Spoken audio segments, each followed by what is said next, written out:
Good afternoon. What's up, y'all? This is the JP Dinnell podcast, our YouTube exclusive Q&A session. Did I say that right this time? That was phenomenal. I'm so proud of you. Over you. You can put this gold star sticker that I have right next to your silver stars and your Marco's Pizza hat. You can just keep it as a trophy in your closet. I hate you. What's up, man? What do we got? Q&A. Let's rock and roll. You ready to get after it? As they say. I've heard that before. Yep. So this question comes from a one Travis Arnold. Okay. How does JP keep track of all the stuff he's doing? Saw the EF planner on Instagram. What does his use of that look like? Is there something else that he uses? From someone with ADHD who cannot seem to remember to do everything. Please help. Yeah, welcome to the club. Let's go, no bro. Joke, dude. I would say what I do is I use the EF planner. The EF planner is awesome. It's very simple, clear, and concise. It's easy to map out the day, easy to map out the week. I also use a different notebook to get more detailed with some of the things that I have to go. And I also, I use that notebook for just, random thought. Like, oh, I need to do this. I need to do this. And I'll just fill up a page or two throughout the day. Mm-hmm. And then as the day goes on, I'll cross things off or take stuff off that list and put it in the planner for, okay, hey, I'm going to do this stuff today, do this stuff tomorrow, do this stuff on Wednesday, do this stuff, as the week goes on. Hey, I'm going to work on this next month. And then I'll also look at stuff. What can I delegate? What? I know, crazy, right? Hey, what can I give to the guys that work for me at Echelon Front? What can I push to Cody? What can I push to Danny? What can I push to Justin? Justin's been really stepping more up into that role of kind of our program manager and as my executive assistant at Echelon Front. And Josh Strasburger has been also taking a lot of stuff off of Cody and mine's plate as well. That's why he's staying so clean shaven these days. Yeah, literally forcing himself into positions with us where he's like, nope, I'm going to do that. Nope, I'm going to do that. And we're like, okay, cool. Stellar. This is great. Yeah, he's taking that Jamie Cochran path. It's 100%, right? Not a bad path to take. It's working out pretty well for Mrs. Cochran. I think Jamie's doing all right these days. Also stuff to Amanda, like, hey, can you do this for me? Or because I do too much. I know that's one of my things. Also, to my mother-in-law. Hey, Debbie, can you help me with this one? And I've done that with you a few times for podcast stuff where I'm like, hey, I need to do this. And I'm like, that's why I'm here. I know, but I still and I'm understanding that there are stuff that you like doing and that actually I need you to be doing. Sure. And stuff that I should not be doing. And I remember we had that conversation and we had that alignment at the beginning. So just being able to understand, okay, hey, what do I need to do? Write it down. That's the first thing. Whether you use an Echelon Front planner, which I highly suggest, or a notepad, just get a notepad. If you can't afford the Echelon Front planner, get a notepad and write it out. And then, go buy a really cheap calendar from Walmart. Or if you can't afford that, there are free templates of calendars that you can print off and do that. I've done that before where I was like, hey, just print it off templates of calendars and I would do that. But my big thing is writing it down.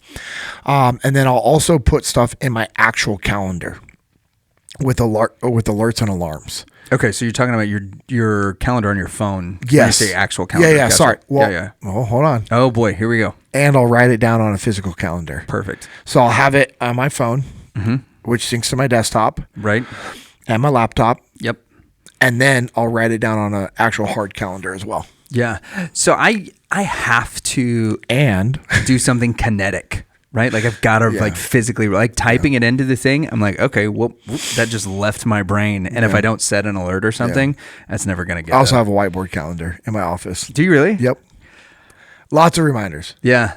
Lots of things. So here's my biggest struggle. All right. So I use a productivity journal, which has it's 6 months at a time. It's got all my months, all my weeks, and then every individual day for 6 months. I'll go through, man, and I'll spend like an hour and a half one day going through, dating everything, getting it all done. And I'll plan out, man, I'll be on it for like a week. And then it'll be like 10 days later is when I remember that I have the calendar. So how do you, as a person who does have a little bit of the multitasker in you, right? And a little bit of some of that, maybe it's ADHD, maybe it's just that we're that miraculously higher functioning and we have special brains. That's how I like to phrase it, right? Sure. So how do you make going to the calendar part of your SOP? Because I know that I'm better when I use my calendar. I know that I'm better when I've got my day planned out of the, prioritizing and executing and all of those things. But going to that calendar every day is not something that I'm always great at. How did you get over that hurdle? Well, it's out of necessity. I have to use my calendar because if I don't use my calendar, my day will fall apart. I will fail at something Echelon Front related. I will fail at something Little Calico related, On the Path related, Jesus and Jiu-Jitsu related, this podcast. If I don't use my calendar, I will fail. So I've painted myself into a corner where I have to use my calendar. Yeah. If I don't, it's going to fall apart. And so I understand how important that is. And the thing I would say to somebody who's listening was like, well, let's say they asked that same type of question, but it was, I don't know, slightly altered in a different way. My response to them would be, well, once it matters, you'll start using it. Yeah. It just doesn't matter enough to you. And someone's like, well, I forget to use it. Okay. Well, if it mattered, you wouldn't forget to use it. Do your kids matter to you? Yes. Yes. Would you forget? I was trying to figure out whether or not that was a rhetorical question. And I was like, well, one of them really matters right now. And then the other one's really affecting my wife's mood because he's growing in her tummy. So, yeah. And he matters. He matters. Yeah. Yeah. So your kids matter. Yeah, for sure. So if you're out some random place, are you going to forget and leave your kid there? No. Okay. Now, does that happen occasionally to some random people? Yeah, once in a while, but it's because they're so distracted. Something major has happened or they're distracted and they, left their kid. That's not something that people do regularly. No. They don't, you know what I mean? Now, my mom, when she was younger, got left at a gas station. But again, it wasn't because my grandparents didn't care about her. It was because they had so many kids in the vehicle and there's all this chaos and her siblings are fighting and her mom and dad were like fighting with each other as well. And it was just this whole like, get in the car and let's go. Yeah, so and then they chaos. realized, oh, shoot, Mary's not in here. And they turned around and came back to her. But that's not a regular thing. Right. Because your kids matter. You care about your kids. It's the whole, hey, I want to lose weight. What should I I can't seem to eat the right food. Well, because you don't care. If you actually cared about being healthy, guess what you would do? Eat the right food. You would eat the right food. Yeah. If you actually cared about your health, guess what you would stop doing? You'd stop drinking alcohol every single night. Yeah. But I'm addicted. Okay, go get help. Go to rehab. I have respect for people in rehab. For sure. Because they admitted that they needed help and they went and got the help. So it's just, if it matters to you, you'll do it. The calendar has to matter. You have to find value in it. And if you haven't created a system that creates value, then you're probably not going to create a habit that forces you to use that thing. Yeah. There are, I go through, this is me personally, right? So I go through phases where all right, so if I used it for a week, I'm so efficient when I actually use the calendar that it's amazing. Yeah. Jeremiah, I almost impressed myself because of how efficient I am when I use the calendar. The problem is that I get calendar cocky and then Monday comes around and I'm like, oh, I only got 5 things to do today. I don't need to pull out the calendar and use it because I can keep 5 things in my head. I can make it all happen. And it's not until 3 days down the road where now all of a sudden I'm behind the 8 ball on a bunch of projects that I should have been way ahead on that it starts to hurt. So do you think it's because it's the same thing with, we say the same thing with addicts. We say the same thing with people that we do personal training stuff with. We say the same thing with people that we do jiu-jitsu with. You make the change when it hurts. Yeah. It's the disease of victory. you let the disease of victory creep in because you use the calendar for a week. It's awesome. What antibiotic can I use for the disease of victory? I'd like to get rid of it. It's called life humbling you, and you haven't been humbled enough yet by that. Thanks. Well, this has been the JP. Just answering our listeners' question. Yeah, for sure. I mean, and we're joking back and forth with each other, but the reality is, it's the truth. I've done the same thing. I've had these issues where I'm like, cool, I'm doing really well with this stuff, and then I stop doing it. It's like, why did I stop doing it? It's the same thing with my diet. Like, I'm getting back where I want to be and need to be, and it's one of those things where it's like, I know what to do. I just stopped doing it because I got complacent, or I let the disease of victory creep in. I let the disease of victory creep in on business stuff because it's like, cool, I've been doing these things, I'm sticking to it, and then I stopped doing those basic things that allowed me to have the success I've had and or the growth I've had. And it's like, no, we got to remember to go back. Like we were talking on, a podcast recently, like, hey, we have to go to war with that complacency. We have to stick to SOPs. We have to stick to those things because those things are put in place for a reason. And in regards to using your calendar, you've got to find the value in it. You've got to look at it as a resource and a tool. It's a tool that's going to give you clarity, alignment, and a path to actually stay upon. Yeah. It gives you discipline. And we know the more discipline we have, the more freedom that we're going to have. And so we just need to understand that and find the value in it. And also, if you have a lot of things going on, like last Friday, I told you all the things I had to get done on Friday. It was insane. I set up 3 different workstations, and I would just float between the 3 working on different things in little 10 to 15 minute blocks. Yep. And shifting from one block to the next block to the next block, boom, boom, boom, boom, boom, boom. And then there was a few like station A to station B, back to A, back to C to B. There was no like A, B, C, A, B, C. No, it was A, B, C, B, C, like going like all over back and forth. But it was this constant boom, boom, boom, boom. And it helped me get an insane amount of things done. Yeah, they do say that that's one of the things. So as 2 guys with, I think, self-diagnosed attention deficit, as we are, I have dyslexia.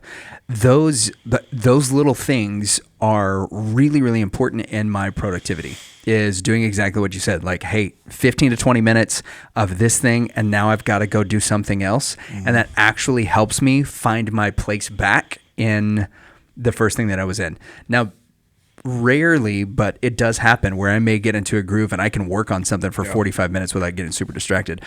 So last part of this question, because we want to keep this one a short and quick hitter. How far in advance should you be planning? Like, should you be planning? There are some things that are unavoidable on the calendar. Like, hey, somebody wants to book you in June to come do a seminar and, or a couple of workshops. And so like that goes on the calendar for June, and maybe they booked it a year in advance. So that goes on there. But as far as like your day-to-day stuff, how far out should you be trying to schedule what your week is going to look like, to try to find that balance between like not prepared enough and overwhelmed by feeling like, oh my gosh, my next 21 days are all the way all scheduled out for me. Like, what am I going to do? Well, that's a unique version or add on to this question because I have a hybrid of that. Yeah. Because of the fact that literally my calendar is booked out. I have stuff on December already on my calendar. Right. And so that's one of those things where like I have all these things, and the closer I get to like months and weeks, the tighter there are more things on there. Mm-hmm. And so what I do is I look at my calendar every single day, at the beginning of the day and at the very the very end of the day. Okay. And I have it all in my brain from the day. So I'll look at it like, hey, I got all these calls. And then I put it on my whiteboard and or my physical calendar. So by me seeing it, writing it, it helps me remember the day. Sure. And then naturally part of my day is I have to open up my calendar to get to links and stuff. So then I see the rest of my stuff in there. Right. But what I do is I look at my next 2 to 3 days at the end of every day, just to kind of see and think, okay, has anything been added? And then in the morning, I look at my day to see if anything has been added throughout the night. And I'm always like scanning and looking at my calendar. And so I will put stuff on there as needed. Okay. Like, it's just an as needed thing. Do I need to put stuff on there? Yes or no? It's a very simple binary thing. And so my stuff is being put on my calendar by my team almost every single day. Yeah. And then I'm also putting stuff on. So I also have to be proactive. I'm always, and the reason why I'm looking at my calendar is, you know, if a gig gets put on my calendar 4 weeks from now, and I realize, like, I'm talking with Amanda and she's like, hey, you know, Aiden's wrestling banquet is on this day and they want you to speak at it. I'm like, oh, okay, cool. What day? And I look at it and I'm like, oh, cool. Well, hey, that's open. I can block it out. Well, I have to block out that day. And I also have to put on there, no, like, speaking at Aiden's wrestling banquet, please call before booking anything. Right. Because I don't want to miss that. It's his senior year of wrestling. I want to be there and they want me to speak at it. It would be really hard for me to, like, say yes to a gig. Like, it would have to be some insane paying gig that's going to give me 5 years of, like, solid continual work for Echelon Front that I'd be like,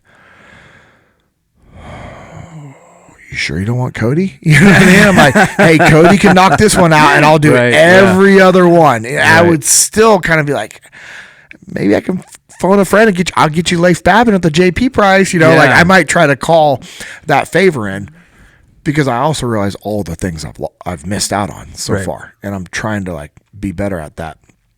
But I have to be proactive with blocking stuff out. And so I would say you should be in your calendar every day. Now, whether you're adding stuff, that's if you need to.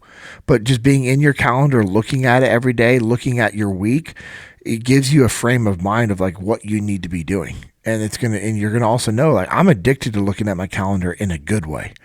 Not like, oh my gosh, I got this stuff on my calendar. I look at it as, this is a tool to help me be strategic. Mm-hmm.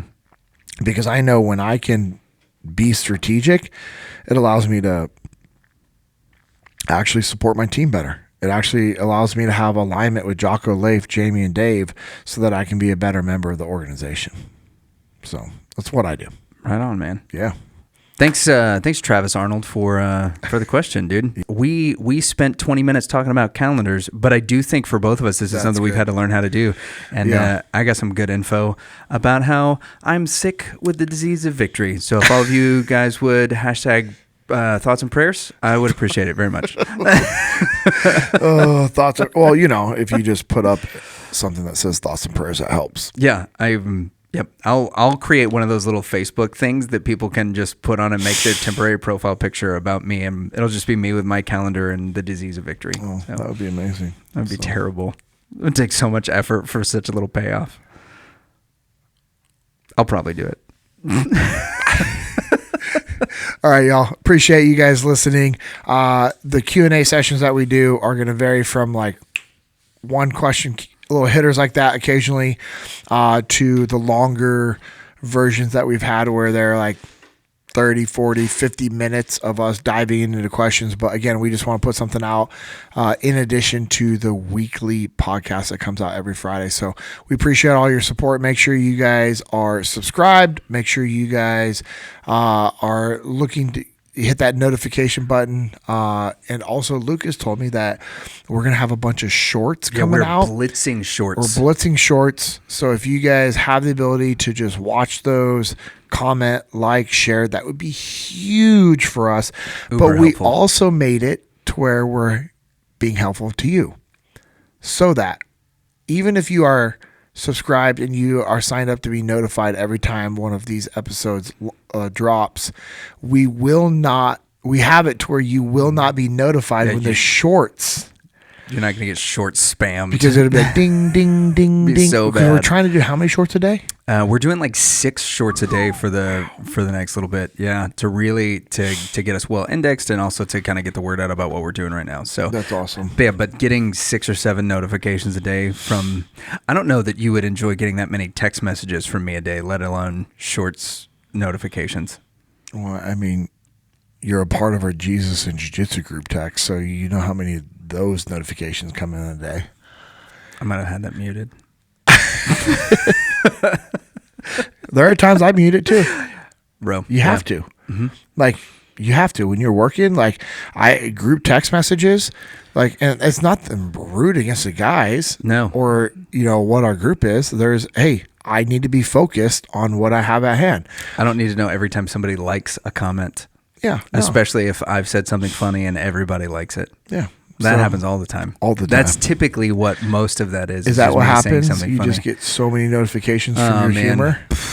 I'm just so hilarious. Yeah, you should start a comedy show. I've been thinking about it. Yeah, I've been thinking about it. Yep. I want to do like, you know what? Comment on this and let us know if you want me to do a Between Two Ferns style interview with the Echelon Front team. Oh my gosh! When he did that with Killery. Yeah. Oh, so good. That was awesome. Mm-hmm. So, all right. Appreciate y'all. Thank you for all the support as always. Yeah. So I hope you guys have an awesome day. Thank you. God bless you guys. And make sure you guys are out there getting after it. Stick to the calendar. Add a little more discipline to your life. It'll give you freedom. Don't let the disease of victory creep in. I'm talking to myself. And to me. And I'm willing to bet one or two different listeners. Hey, if you've actually had the disease of victory creep in, let us know in the comments. Where has it crept in? And what did you do to counter the disease of victory? Because I'd love to hear about that. And we'll share it on one of the upcoming episodes, and then we can dive into it. And then maybe we can pick one of the best solutions and we'll do a FaceTime with you. And we'll work through that. So anyways, all right. Appreciate y'all. Have a great day.